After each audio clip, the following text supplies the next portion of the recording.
masih di tema kita pagi hari ini, merinding ada mayat berjalan di sekitar kita. Nah sekarang kita pengen tahu juga dari guru-guru kita bagaimana ciri-ciri orang yang digolongkan mayat yang berjalan di akhir zaman nih. Masya Allah, na'udzubillah min zalik ya. Seperti apa juga amalan kita supaya Allah menjaga kita dan keluarga kita dari golongan mayat yang berjalan ini. Yang pertama dari guru kita Ustadz Abi Maki Punten. Ya, bismillahirrahmanirrahim. Dikategorikan mayat yang berjalan ataupun orang yang bisa dikategorikan dia tuh mayat tapi masih hidup di dunia. Siapa mereka? Pertama, usikum wa iyaya nafsi bitaqwallah, tidak pernah merasa terpanggil ketika di depannya yang paling mudah ketika dikomandangkan azan waktu salat. Saat Allahu Akbar, dia tidak terasa sama sekali. Ini adalah panggilan untuk melaksanakan sholat. Andai dia cuek, biasa saja. Hal ini bisa dipastikan dirinya ini seperti mayat yang berjalan. Karena hatinya sama sekali tidak merasa terpanggil. Ini adalah yang pertama. Usikum wa iyaya nafsi bitaqwallah. Iya. Lalu yang kedua. Dikategorikan orang ini mayat berjalan ketika melakukan maksiat. Sama sekali dia tidak gentar, tidak khawatir, tidak takut. Bahkan usikum wa iyaya nafsi bitaqwallah, punten. Ada orang mata gampang ini tinggal taubat. Hati-hati terjebak dengan kalimat mayat yang berjalan. Bahkan punten, jangan pernah meremehkan. Ini kan dosa kecil. Ingat, jangan pernah berpikir ini dosa kecil. Tapi pikirkan kepada siapa Anda berbuat dosa. Kalau seandainya kita mengatakan kalimat kepada seseorang, oh kamu begitu, misalnya sama teman, boleh katakan biasa. Tapi coba katakan hal ini kepada orang tua, oh kamu begitu, pasti dosanya lebih besar.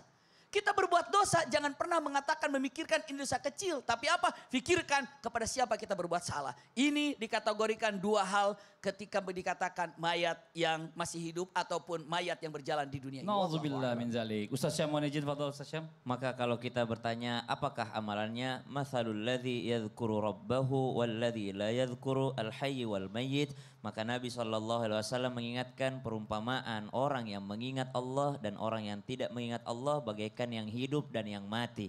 Maka yang dianggap hidup oleh Allah Subhanahu wa taala adalah orang yang senantiasa lisannya basah karena berzikir menyebut nama Allah Subhanahu wa taala. Lisannya basah karena menyebut nama Nabi Muhammad sallallahu alaihi wasallam dalam setiap salawatnya. Sallallahu ala Muhammad, Allahumma salli ala sayyidina Muhammad wa ala ali sayyidina Muhammad. Dia memperbanyak salawatnya, dia memperbanyak mengingat Allah Subhanahu wa taala. Dan rumah yang dianggap rumah yang sudah mati adalah rumah yang tidak bercahaya dan cahaya itu datang karena Al-Qur'an. Maka jadikan rumah ini seperti rumah yang sesungguhnya. Apa rumah yang sesungguhnya? Yakni yang penuh dengan cahaya. Kita ketika memandang ke langit yang gelap, maka yang kelihatan adalah cahaya bintang-bintang. Begitulah ketika malaikat memandang kepada bumi, yang terlihat bagaikan bintang-bintang yang bercahaya adalah rumah-rumah yang masih hidup. Apa yang menghidupkannya? Karena ada kegiatan Al-Quran di dalamnya. Wallahu ta'ala a'lam. Kesimpulan dari guru kita Ustadz Maulana? Kesimpulan dari tema kita hari ini, merinding. Ada mayat berjalan di sekitar kita. Siapakah itu? Ada orang diperumpamakan dengan mayat yang berjalan. Kenapa? Dia punya kehidupan tapi tidak ada cahaya kehidupan itu sendiri. Jadi yang dimaksud di sini adalah cahaya. Cahaya apa itu? Cahaya ilmu. Artinya apa? Pergunakanlah mata kita dengan bermanfaat. Pergunakanlah telinga kita, hati kita jadi bermanfaat. Itu adalah cahaya kehidupan. Berarti ketika ada orang, maaf, hidup tapi dia tidak punya cahaya kehidupan, maka diibaratkan adalah mayat yang berjalan. Apa cahayanya? Kembali lagi diingatkan, cahayanya adalah ilmu. Maka pelajari ilmu, ingat kepada semuanya, carilah ilmu dimanapun. Dan dari siapapun. Artinya apa? Supaya kita menjadi orang yang hidup, bukan menjadi mayat yang berjalan.